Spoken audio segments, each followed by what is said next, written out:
Important distinction. Everyone is worthy of love, but not everyone is worthy of your love.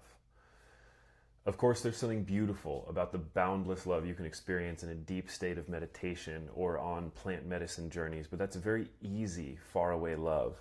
And it's so easy to love from the mountaintop, but you can only do real love in the trenches with a few people.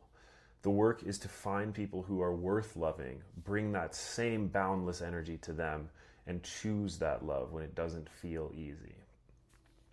There's a quote I love by Alex Hormozi that I think applies really well to actual love, which is anything worth doing takes a lot longer than you think. And until you work for 10,000 hours on one project, you don't begin to know how much work it takes to make something great. And as a result, how few things you can really make. And from my teaching mentor, you teach what you tolerate. Earlier this year, I had an experience that we'll call assisted psychotherapy. As I lay there with a blindfold on, beautiful music playing in the background, I experienced a boundless love that was bigger than anything I'd ever known.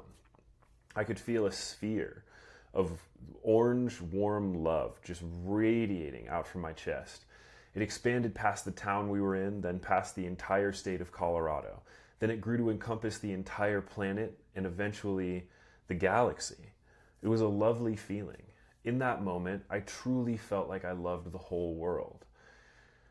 As I've sat with that feeling since the beginning of the year, I realized it was a step in the right direction, but not an end goal, much like self-awareness is the beginning of a personal journey, not an end goal to get to.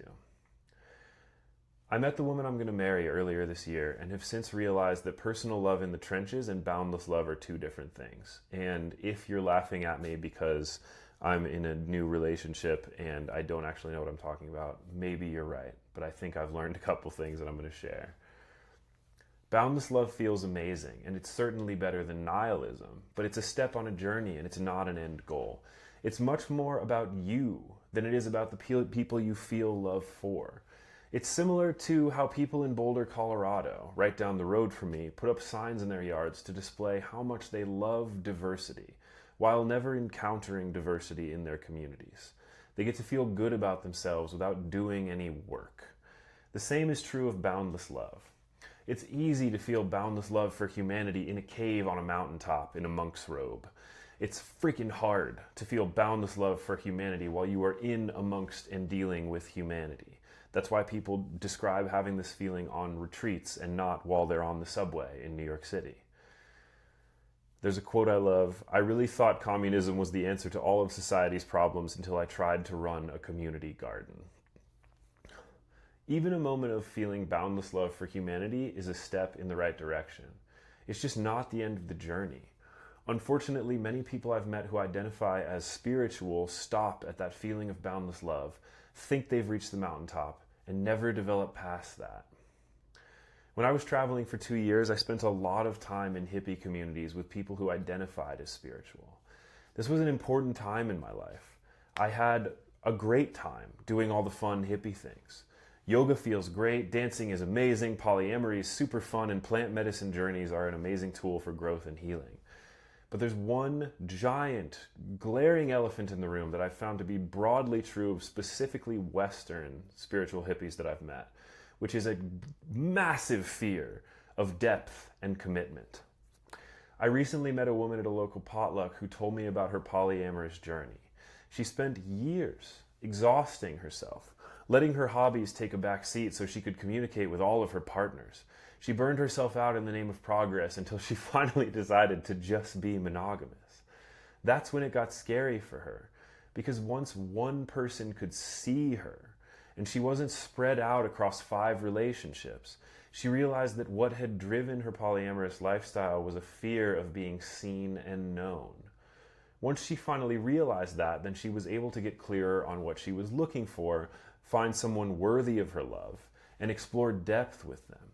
She found an amazing partner who wanted to see her and know her. When there was nowhere left to hide, that's when it got good. Now, this is obviously not the case with every monogamous relationship. If both people aren't self-aware and curious about themselves and each other, it can be just as shallow as having 5 relationships. But this is the difference between boundless love and deep love. Breadth is fun. Depth is fulfilling. Both are valid, but it's a hard and fast truth that regardless of whether you're polyamorous or monogamous, it's depth that will fulfill you, not breadth. Being fully known and accepted by someone who you fully know and accept is the best feeling imaginable. When you find someone worthy of that kind of love, life opens up in ways you never thought possible. But you can only do this with a few people in your entire lifetime. One person if you're lucky. You can't spread this kind of love across all of humanity. You can't actually know them. The people out there who are even capable of this kind of love are such a tiny minority. But the quest to find them is the worthiest work you'll ever do. There's a quote I added from Gregory David Roberts in the book Shantaram. A man is truly a man when he wins the love of a good woman, earns her respect, and keeps her trust. Until you can do that, you're not a man. Going wide and having a huge variety of experiences was an important part of my growth. I had a great time, but this phase of my life is about depth, and it feels better than breadth ever did. As someone who used to be nomadic, it was so hard for me to slow down and actually create a home. It was terrifying for me to seek depth, belonging, and love. But once I did it, my only question was what the hell took me so damn long? Thanks for watching today. If you're watching on YouTube, please subscribe. And if you're watching on Substack, please share today's episode with a friend. It really helps us grow.